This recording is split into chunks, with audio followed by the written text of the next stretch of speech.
my sexy love. Every R&B classic you've ever slow danced to, cried to, or put on repeat during a breakup has a secret sitting right underneath the melody.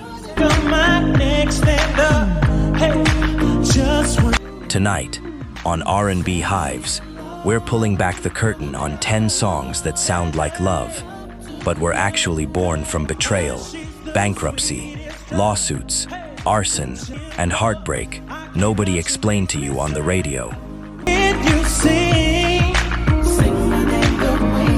Stick around, because number one on this list is connected to one of the most tragic unsolved murders in music history, and it's still costing someone thousands of dollars a day, decades later. Number 10, Ne-Yo, Sexy Love. Baby girl, know you're mine. Sexy love. Ne-Yo's Sexy Love hit number 7 on the Billboard Hot 100 in 2006. A smooth, addictive record about being completely sprung on someone. She makes the hairs on the back of my neck stand up, he sings, comparing the feeling to erupting like a volcano. It was the second single off his debut album, In My Own Words, and it cemented Ne-Yo as more than just a hitmaker for other artists. Might say that I'm simping, I'm sprung on the... Because here's the thing, before Ne-Yo was a star in his own right, he was already one of the most valuable songwriters in the building. He wrote Let Me Love You for Mario in 2004, a song so massive it spent 9 weeks at number 1, and basically launched Ne-Yo's entire songwriting career before he'd released a single record under his own name. So sexy. But the story that still gets people talking happened the same year Sexy Love was climbing the charts.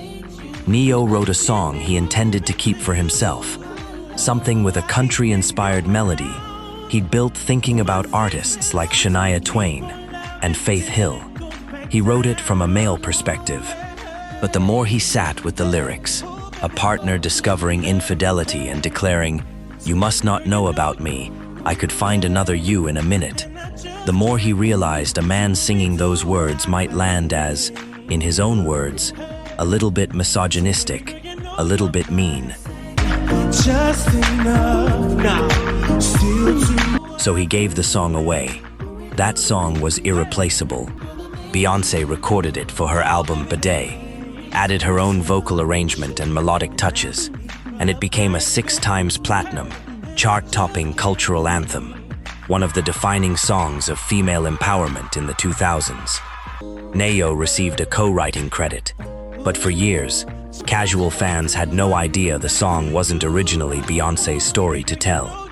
In fact, Ne-Yo later revealed that Beyoncé once told a live audience she wrote this for all my ladies right before performing it, a moment that stirred real conversation about credit in the music industry, even though the two have both said the collaboration was genuine and mutual.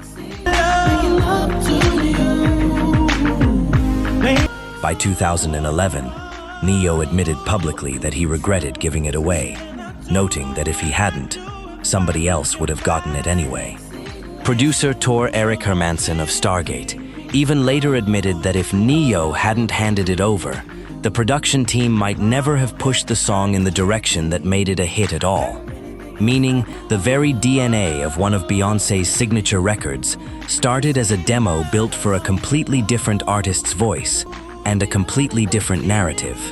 Keeping you around, my sexy love. It's worth remembering Ne-Yo's real name is Shaffer Smith, and by the time Sexy Love was climbing the charts, he was already being called one of the most in-demand songwriters in the building, a reputation built almost entirely on hits he gave away before fans even knew his face. So Sick, his very first single as an artist, had already hit number 1 in early 2006, meaning Sexy Love arrived with an artist who was simultaneously breaking through as a performer and quietly reshaping other people's careers behind the scenes.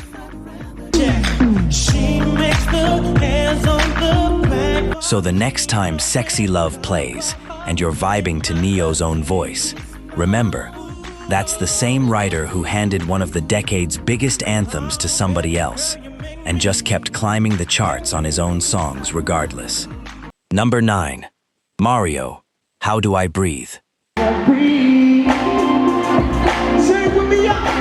How Do I Breathe dropped in May 2007 off Mario's third studio album, Go, a heartbreak record so raw that it opens with the singer admitting how different it feels being somewhere he's not used to being, without his partner.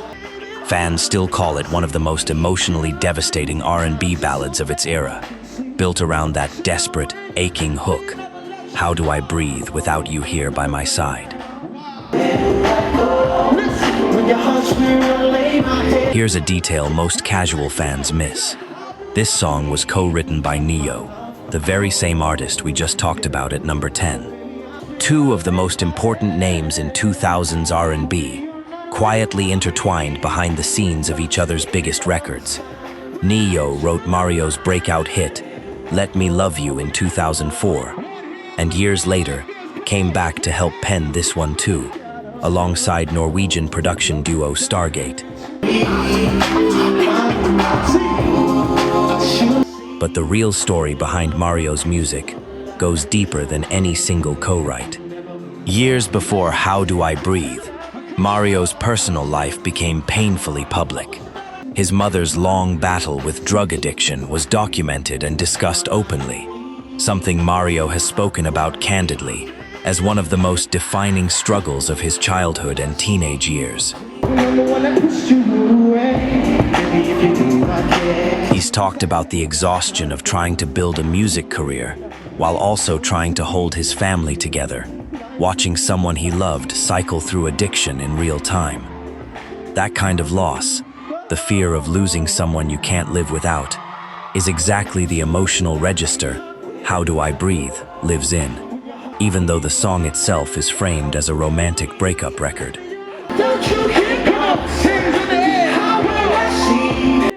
Commercially, the song tells its own interesting story. In the United States, it only reached number 46 on the Billboard Hot 100, a modest showing for a song this beloved. But internationally, it became a genuine hit, cracking the top 20 in both the Netherlands and New Zealand. It's a reminder that chart position doesn't always match cultural impact, because decades later, How Do I Breathe still shows up on every greatest R&B heartbreak songs list fans compile, still gets requested at open mic nights, and still pulls emotional comments from listeners describing their own breakups whenever the song resurfaces online. Sometimes the most personal records are the ones that travel the farthest, just not always through the charts you'd expect.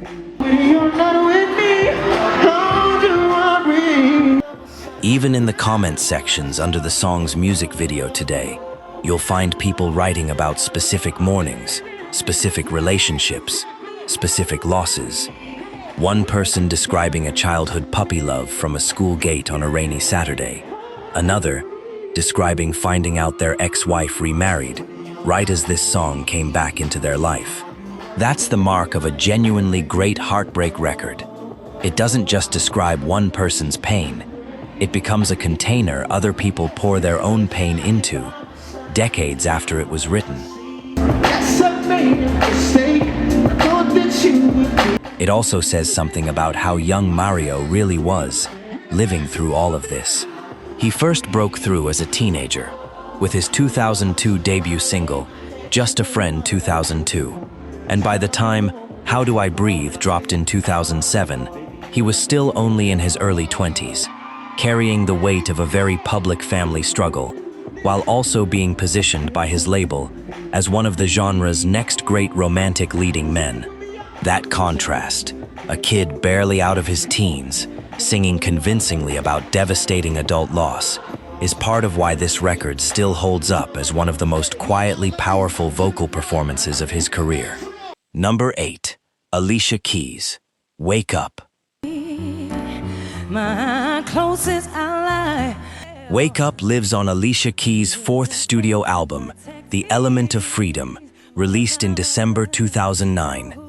A quietly devastating deep cut about two people who used to be closest allies now unsure whether they're enemies or lovers. The lyrics describe a cold, cold world of deception and lies, a relationship where trust has completely eroded, and both people are left wondering who's going to rescue them from themselves. When we gonna wake up, my baby? Now here's the context that makes this song hit different. In the months leading up to that album's release, Alicia Keys, who had built her entire public image around being the consummate superwoman, the artist who told women to stand by their man and hold each other down, found herself at the center of the first real scandal of her career. In September 2009, singer Mashonda Tefrere, then still legally married to hip-hop producer Swizz Beatz, published an open letter directly accusing Alicia Keys of being involved with her husband while their marriage was still active, and of contributing to the marriage's collapse. The internet exploded. Alicia was branded, almost overnight, with a label she'd never worn before, Homewrecker, a tag that would follow her for years, across gossip blogs and magazine covers. When we gonna wake up, my baby? Alicia has always maintained that her relationship with Swizz Beatz began only after his separation from Mashonda was already underway. But the timing was undeniably brutal. This scandal broke right as she was finishing and promoting The Element of Freedom, meaning every interview, every performance, every lyric on that album got filtered through the lens of the controversy swirling around her personal life. The couple went on to marry in July 2010 and had their first child that same year. When we gonna wake up, baby? Has Alicia Keys ever directly confirmed that Wake Up was written about that specific chapter? No, she's never made that claim publicly. But fans and music critics have connected the dots for over a decade now, pointing to the timing of the album's creation, the lyrics about betrayal and cold deception, and a relationship publicly falling apart in real time around her. Even Mashonda herself eventually spoke out again in 2011, keeping the story alive in the press for years. It wasn't until much later, after both women did the work to move past it, that Mashonda and Alicia were photographed on family vacations together, showing genuine reconciliation. But back in 2009, when Wake Up was written and recorded, that piece was nowhere in sight.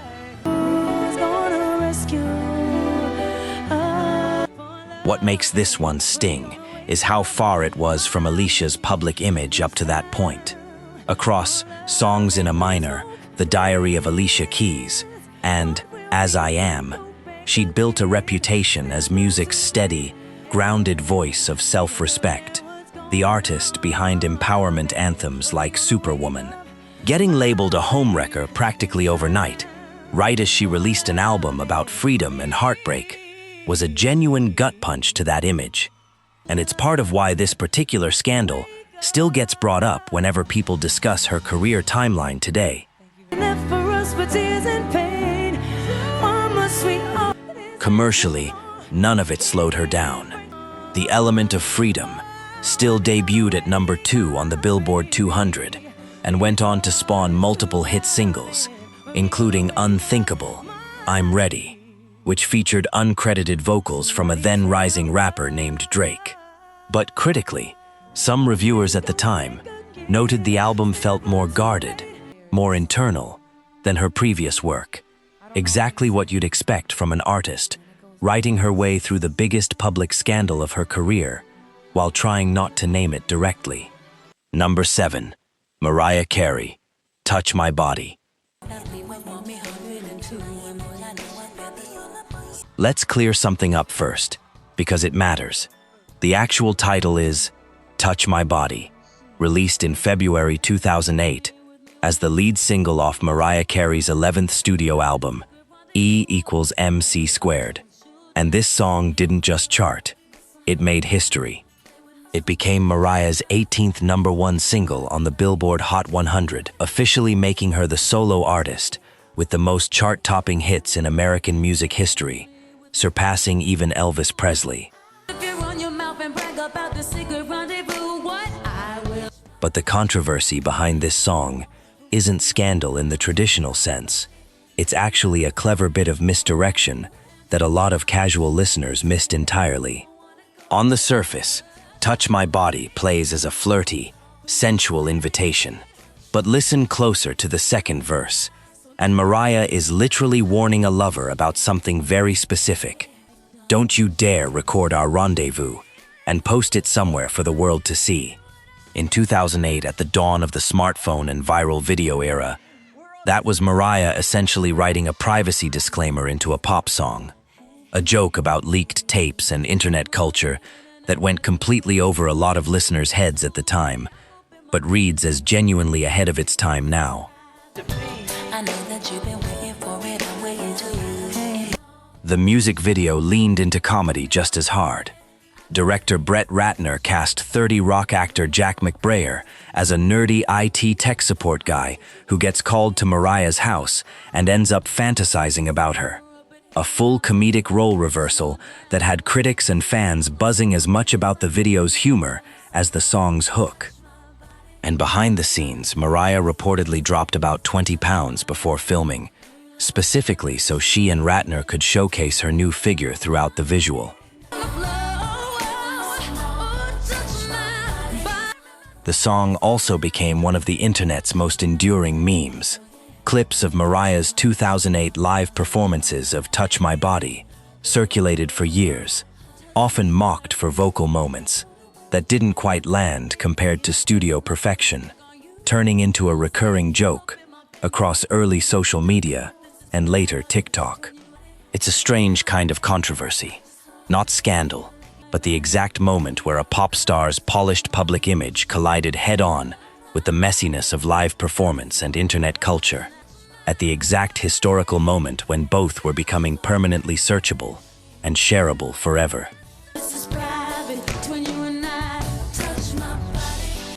And the chart record itself deserves its own spotlight, because it's genuinely historic. 18 #1 singles is a number no other solo artist in Billboard Hot 100 history has matched. Touch My Body wasn't just another hit for Mariah. It was the single that pushed her past legends like the Beatles for the most cumulative chart toppers by any act, solo or group, at that point in Hot 100 history. A cheeky pop song about privacy and desire ended up being the exact record that rewrote the record books. And the video's comedy angle wasn't a one-off choice either. Brett Ratner had already directed Mariah's videos for Heartbreaker and We Belong Together, so by 2008, the two had an established creative shorthand for blending Mariah's glamour with genuine humor, something not every pop diva of her stature was willing to lean into on camera. Number 6. Trey Songz and Fabolous. Pick Up the Phone. On New Year's Day 2017, Trey Songz and Fabolous dropped a 6-song collaborative project called Trappy New Year's, a loose party vibe tape where the two reworked some of the biggest trap records of the previous year. One of those reworks was Pick Up the Phone, their remix of the massive Travis Scott, Young Thug, and Quavo original from 2016. I care about his coins and you. I be seeing all your selfies. All I think I'm. The song itself was fun, low stakes. Trey and Fabolous trading verses, joined by a guest artist called Emma Kex Angel. But it was the music video, released about 3 weeks later, that turned into a genuine controversy. The video had a laid-back, house party atmosphere. Women in lingerie, blunts being passed around, everyone on FaceTime with different partners. During his verse, Mix Angel rapped a line directly referencing actress and singer Keke Palmer by name, essentially bragging about a physical encounter with her. You know that you got the juice, you know that you got to squeeze it. And then, in a twist nobody was expecting, Keke Palmer actually appeared on camera in the video, visibly uncomfortable. She came forward publicly afterward and said the cameo was filmed and used without her permission or knowledge. It sparked a real conversation online about how women, even famous ones, can end up having their image used in a video's narrative without any real consent, turned into a punchline in someone else's project without being asked. Trey Songz responded on social media, essentially brushing off her complaint, telling her, in his words, that she was bugging, that she had his number and could have called him, and that she saw the cameras and lights rolling and still chose to participate at the time. The exchange played out publicly, with fans split on whether Keki's discomfort was legitimate or whether Trey's response was fair. We roll it up for no reason. Swear that pussy is the truth. It's a smaller scale controversy compared to some of the others on this list, but it's a real, well-documented one. Proof that even a loose, 6-song mixtape remix, dropped for fun on New Year's Day, can spiral into a genuine dispute about consent, image rights, and what it means to put someone in your video without asking first. It's also a reminder that not every controversy needs a body count or a lawsuit to matter. Sometimes, it's just about respect and a phone call that should have happened before the cameras started rolling. The timing made it even messier. This all played out just weeks after Trey Songz himself had been arrested at the very end of 2016, meaning the Pick Up the Phone video and its fallout landed right in the middle of an already rocky stretch for his public image. Add in the fact that this remix cycle came right before his 2017 album Tremaine, and you've got a perfect example of how a quick, low-effort visual, thrown together for a New Year's mixtape, can end up defining a news cycle far more than the actual music project it was supposed to promote. This wasn't Trey and Faboulous' first time trading verses either. The two had already scored a genuine hit together back in 2010 with Say Ah, which was nominated for Viewer's Choice and Best Collaboration at that year's BET Awards, showing just how long their chemistry as a duo had already been established before this much messier, lower-stakes remix came along and overshadowed it. Number 5. Usher, You Got It Bad. You Got It Bad dropped in August 2001 off Usher's third studio album, 8701, and unlike a lot of music videos, where the love interest is just an actress playing a part, this one starred Usher's actual real-life girlfriend at the time, TLC's Rosanda Chili Thomas, as his on-screen love interest. It was filmed as a 2-part story alongside another single, You Don't Have to Call, and directed by Little X. Usher and Chili dated from 2001 to 2004. She was 7 years older than him, and by his own account, he'd been infatuated with her since childhood. Usher has said publicly that Chili was his first celebrity crush, going all the way back to age 11 or 12, when he'd put her poster on his wall and tell himself he'd meet her one day. When they actually got together as adults, it was, in his words, a dream coming true. And here's how deep it actually went. In February 2024, in a cover story with People magazine, Usher revealed for the first time publicly that he had proposed marriage to Chili during their relationship, and she turned him down. "I wanted to marry her," he said. "I proposed, and she told me no. I went through a great deal of pain after that, not trusting women or wanting to open up." He admitted he hurt her too, but described the breakup as something that genuinely broke his heart. Many fans and critics have long speculated that Usher's massive 2004 album Confessions, an album steeped in guilt, infidelity, and secrets, partly inspired by his collaborator Jermaine Dupri's own breakup with Janet Jackson, was at least partially inspired by what happened during and after his relationship with Chili. Chili, for her part, has publicly denied rumors that Usher was unfaithful during their relationship, pushing back against that narrative in a 2013 interview. So the next time You Got It Bad plays, and you watch that music video, remember, That wasn't just a beautifully shot love story for the cameras. That was Usher, at the peak of his young stardom, singing directly to the woman he would later admit, over 2 decades later, he genuinely wanted to spend his life with. And the ache in that record carries a lot more weight once you know how that story actually ended. It's worth noting how much Chili herself carried this story too. She was already a decade into superstardom with TLC by the time she and Usher got together, having weathered her own group's chaos, from the Left Eye Mansion fire we're covering later on this list, to TLC's bankruptcy, to becoming one of the most respected women in R&B.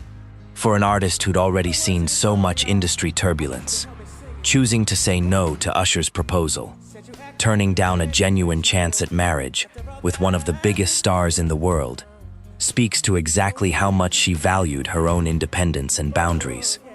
Even in the middle of a relationship, both of them have since described as deeply real.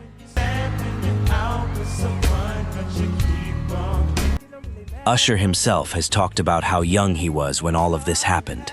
He'd moved from Chattanooga, Tennessee to Atlanta as a teenager, released his debut album at just 15, and scored his first major hit album, My Way, at 18. By the time he and Chili were officially together, he was barely into his 20s, already one of the most famous men in music, chasing a relationship he'd fantasized about since he was a kid, putting posters on his bedroom wall. Number 4. Jaguar Wright feat. Bilal, I Can't Wait. I Can't Wait dropped in 2001 off Jaguar Wright's debut album, Denials, Delusions, and Decisions, a steamy, Prince-influenced duet with fellow Philadelphia soul singer Bilal, produced deep inside one of the most respected creative circles in music at the time, the OK Player Camp, home to The Roots, D'Angelo, Jill Scott, and Common. Critics at the time praised the track's sensual, funk-driven energy, comparing it directly to Prince's most intimate work. At the time, it was just a beautifully crafted neo-soul deep cut, a flirtatious duet about temptation and desire, co-written by Wright, alongside legendary keyboardist James Poyser. Jaguar Wright had earned her spot in that circle the hard way, singing background vocals for Jay-Z's celebrated MTV Unplugged performance, and touring with The Roots, before landing her own record deal. But Jaguar Wright's name would explode years later, for reasons that had nothing to do with music at all. In 2020, she went viral across social media with a series of explosive, detailed allegations against major figures from that exact same Philadelphia neo-soul scene, including claims involving D'Angelo, members of The Roots, and other prominent artists connected to that era. Among the most serious allegations she made publicly was a claim that her then-boyfriend, rapper Common, sexually assaulted her after a concert in the mid-2000s, an allegation Common has publicly denied. She didn't stop there. She also aired grievances with other prominent women in that same soul music circle, including Jill Scott, Erykah Badu, and Mary J. Blige, painting a picture of a tight-knit, celebrated musical family with a much darker, more complicated set of relationships behind closed doors than fans ever saw on stage or on record. It's a genuinely stunning contrast when you sit with it. The same warm, playful, sensual energy captured on a song, like I Can't Wait, recorded inside a scene, celebrated for its authenticity and artistry, would later become the backdrop for some of neo-soul's most serious and painful public allegations, nearly 2 decades after the song was first released. We want to be clear here. These are allegations, several of them denied by the people named, and none have resulted in criminal charges to our knowledge. But the fact that this conversation exists at all, connected to a song this smooth and unassuming, is exactly the kind of story we dig up here on R&B Hives. Jaguar Wright's talent was never in question.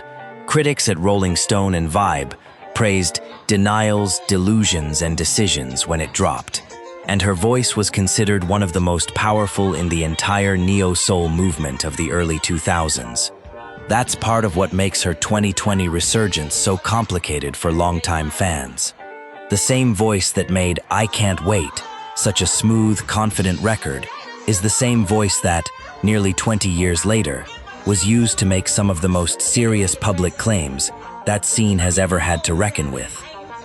Jaguar Wright had earned her reputation the hard way too. Beyond her own album, she sang background vocals on the Roots' track The Lesson, PT3, toured extensively with the group, and appeared on the soundtrack to the film The Best Man, all before her debut album ever hit shelves. That kind of insider access to the OK Player camp is exactly why her later allegations carried so much weight with fans. She wasn't speaking as an outsider. She was speaking as someone who genuinely lived inside that world for years. If you are enjoying this, do well to like, share, and subscribe to keep connected. Number 3. Chris Brown, Don't Judge Me. Don't Judge Me landed on Chris Brown's 5th studio album, Fortune, in 2012. And from the moment it dropped, fans dissected every single line, convinced it was addressed directly to Rihanna, following the incident that changed the entire trajectory of his career. Let's lay out exactly what happened, because the facts matter here. On the night of February 7th, 2009, Chris Brown and Rihanna attended a pre-Grammy party hosted by Clive Davis in Beverly Hills. Hours later, in the early morning of February 8th, while driving a rented Lamborghini, the two got into an argument that escalated into a physical assault. Brown punched, bit, and choked Rihanna, leaving her with severe facial injuries that were documented in a photograph that spread globally within days. Both artists pulled out of that year's Grammy Awards entirely. Brown turned himself in to police that evening, was charged with felony assault, and ultimately pleaded guilty, sentenced to 5 years of probation, a year of domestic violence counseling, and community labor. The case wasn't formally closed until years later. Now fast forward 3 years to Don't Judge Me. The lyrics practically confirm the connection themselves. Chris sings directly to a partner, admitting, I won't deny what they're saying, because most of it is true, but it was all before I fell for you, pleading with her not to judge him for a past he can't erase. Critics were unforgiving. One reviewer described the song as sounding like someone who, quote, still doesn't quite grasp the extent of what he has done in the past. Rolling Stone called the entire Fortune album cripplingly pointless. There was also a second layer of speculation. Some fans believed the song was equally addressed to Carey Tran, his on-again girlfriend during the years he and Rihanna remained tangled in an on-and-off public relationship that dominated tabloids well into the 2010s. Was it about Rihanna? Carey? Both? At different points in the song? Chris Brown has never definitively clarified, and the ambiguity is likely intentional. Commercially, despite the brutal critical reception, Don't Judge Me still climbed to number 10 on the R&B songs chart. Proof that controversy, even serious and well-documented controversy like this, doesn't automatically end a career or kill a record's commercial success, however uncomfortable that truth might be. The bigger picture is just as telling. Chris Brown lost endorsement deals almost immediately after the 2009 incident, including a Wrigley's Gum campaign tied to his hit song Forever, and he was pulled from radio rotation at several stations nationwide. But his commercial career recovered relatively quickly, largely because collaborators and labels continued working with him. That tension between the seriousness of the incident and the industry's willingness to keep platforming him is a big part of why a song like Don't Judge Me, years later, still generates so much discussion every time it resurfaces.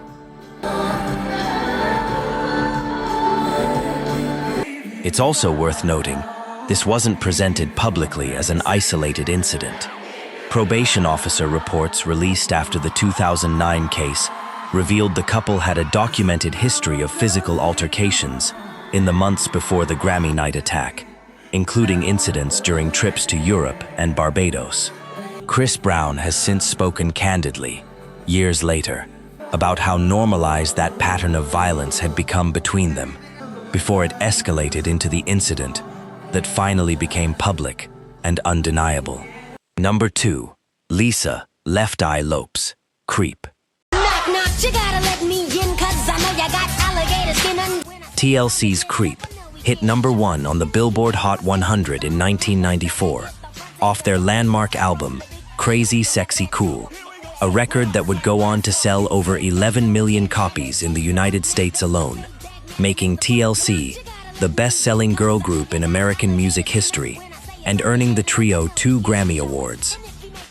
But behind that explosive success, group member Lisa Left Eye Lopes was living through one of the most turbulent chapters of her life. She'd met Atlanta Falcons wide receiver Andre Rison in 1993 at a club in Atlanta, and their connection was instant and intense. Rison later said she came by his house and essentially never left. But the relationship was volatile from the start. The two were known for public disputes that turned physical, including an incident where Rison was arrested for allegedly hitting Lopes and firing a handgun to keep bystanders from intervening, charges that were ultimately dropped as the couple reconciled again and again. Then, in the early morning hours of June 9th, 1994, after yet another argument sent Rison storming out of the house, Lopes took several pairs of his brand new sneakers, threw them into a bathtub, and set them on fire. She later said she only intended to burn the shoes. Instead, the flames spread through the entire structure, and Rison's $1.3 million mansion burned to the ground. Lopes turned herself in to authorities and was sentenced to probation and mandatory counseling, narrowly avoiding jail time. The fallout didn't stop there. Just 1 year later, in 1995, despite having 3 #1 singles and one of the best-selling albums of the decade, TLC was forced to declare bankruptcy, citing years of poor management, unfair contracts, and legal costs, including debts tied directly to the mansion fire. It's one of the most jaw-dropping facts in music history. A group selling millions of records worldwide, filing for bankruptcy at the exact same moment they were topping the charts, because so little of that money was actually reaching them. Lisa Lopes never fully escaped the bad girl label the fire earned her, even as she continued to write some of TLC's most powerful lyrics, including her celebrated verse on Waterfalls. Tragically, on April 25, 2002, Lopes died in a car accident in Honduras at just 30 years old, a loss that stunned the music world and permanently changed the trajectory of TLC as a group. Decades later, Creep remains one of the most sampled, covered, and celebrated records in R&B history, a #1 hit, forever tied to one of the genre's most dramatic real-life stories. There's one more layer to this story that rarely gets told alongside it. The fire actually became a turning point in Lopes' relationship with alcohol. Multiple biographies note that the incident marked the moment she stopped drinking entirely and moved toward the meditation, holistic healing, and organic living lifestyle she became known for in her final years. And remarkably, she and Rison never fully cut ties. They reconciled after the fire, and he even loaned each TLC member $15,000 to help them get through the group's bankruptcy. a strange, quiet act of loyalty buried underneath one of the most explosive celebrity stories of the entire decade. Lopes never let the fire define her creatively either. She went on to launch her own production company, sign the girl group Black, and eventually release a solo album, Supernova, under the name NINA.